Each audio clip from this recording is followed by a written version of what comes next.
Hello everyone, and welcome to my Young and Restless official. I hope everyone is having a wonderful day. Before we begin, please hit the subscribe button and give this video a thumbs up. The mystery behind Alan's manic behavior is undoubtedly a story that has left us with more questions than answers. However, it's difficult to win over young and restless viewers. The reality? Let's just say that it might be much more ridiculous than you've likely been considering. When it was discovered that Alan was the madman who abducted Sharon and Phyllis and imprisoned them in a shuttered mental hospital, we had long assumed that he was his presumed dead twin, Martin. Finding out that Tracy's new fiancé was the freak who was using the imprisoned women as test subjects was shocking. Martin had to be this person.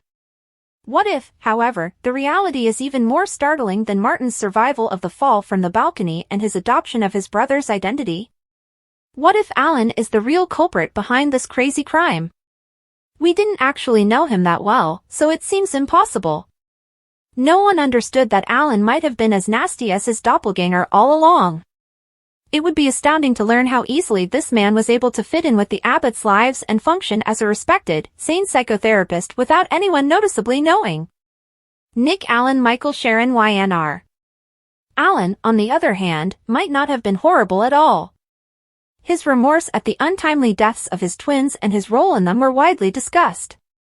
After the fall, the excellent doctor might have just lost it. This could indicate that Alan has adopted some of his late brother's worst characteristics. He may be going through a psychotic episode or has adopted a different personality similar to Ashley's. Regardless of whether Alan is Martin or Alan, this plot has undoubtedly left us all wondering and guessing, and there's a good chance that the truth will turn out to be yet another strange turn of events. Do you believe Alan to be Martin or Alan? Cast your ballot.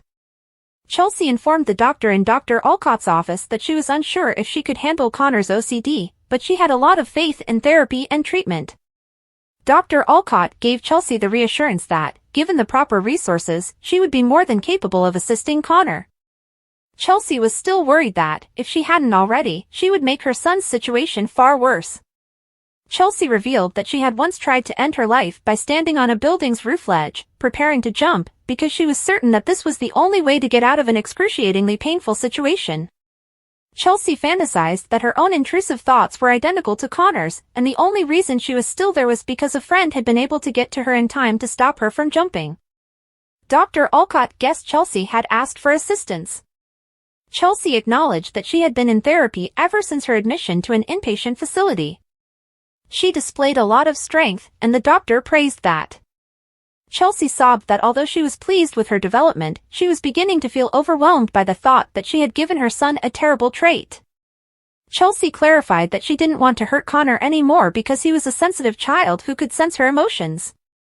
Dr. Olcott emphasized that it wasn't too late to get help and that there was no question of who was to blame. After years of acting out to silence the voices in her head, Chelsea recalled that they had finally driven her to a precipice. Chelsea shared Connor's claims of self-loathing and frightening ideas, and she was concerned that these things would push Connor over the brink before he received help. Chelsea maintained that she had no intention of making the matter personal. Dr. Olcott imagined that what Chelsea regarded as a liability was actually a strength, since Chelsea's personal struggle with mental health made her sensitive to Connor's needs, and Chelsea recognized there was no quick answer. Chelsea questioned whether the doctor truly believed that the residential institution was the best course of action. The doctor encouraged Chelsea to make a decision as quickly as possible, stating that the treatment was essential to helping Connor cope with the difficult emotions that led to his repetitive habits. Chelsea sobbed as she collapsed into a chair in the waiting area after leaving the office. Connor lathered his hands in hand sanitizer in his dorm room. Connor objected that his father would do it incorrectly, even though Adam offered to assist in putting away the items he had taken from home. Adam brought up the fact that Connor had never disclosed the reason for his desire to switch rooms, but Connor refused to discuss it. Adam speculated that Connor might not have liked the hue of the walls or that there might have been an issue with another student. "It was me," Connor exclaimed, adding that me and my craziness were the reason he couldn't remain in his previous room.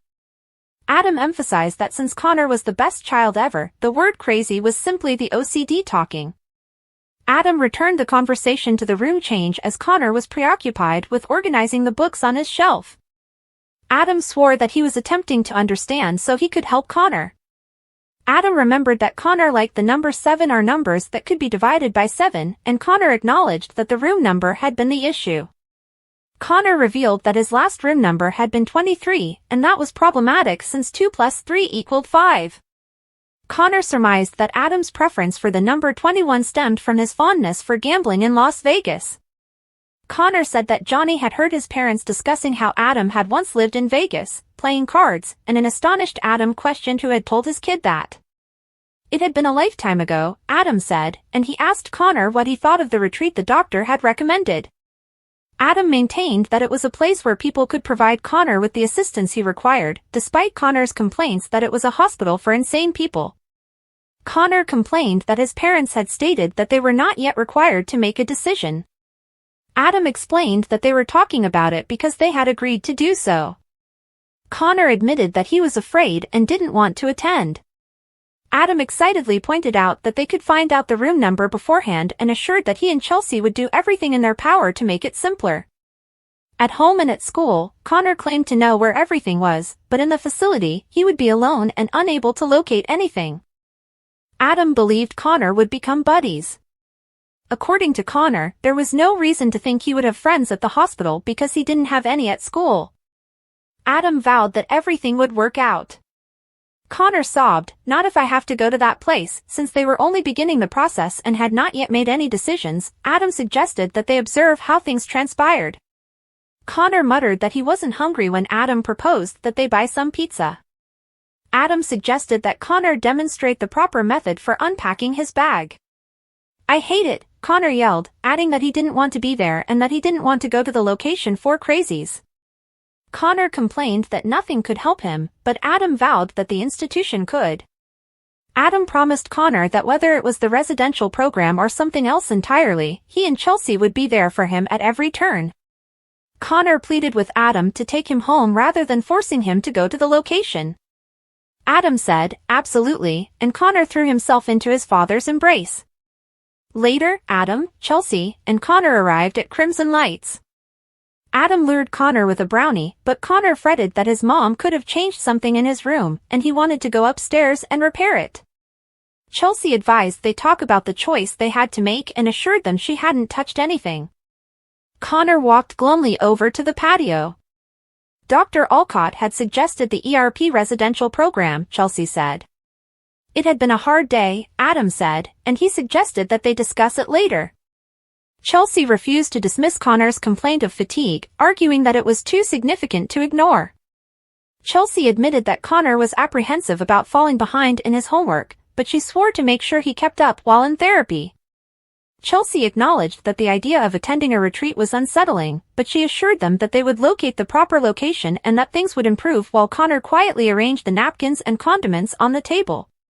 His father had told him he didn't have to go if he didn't want to, and Connor didn't.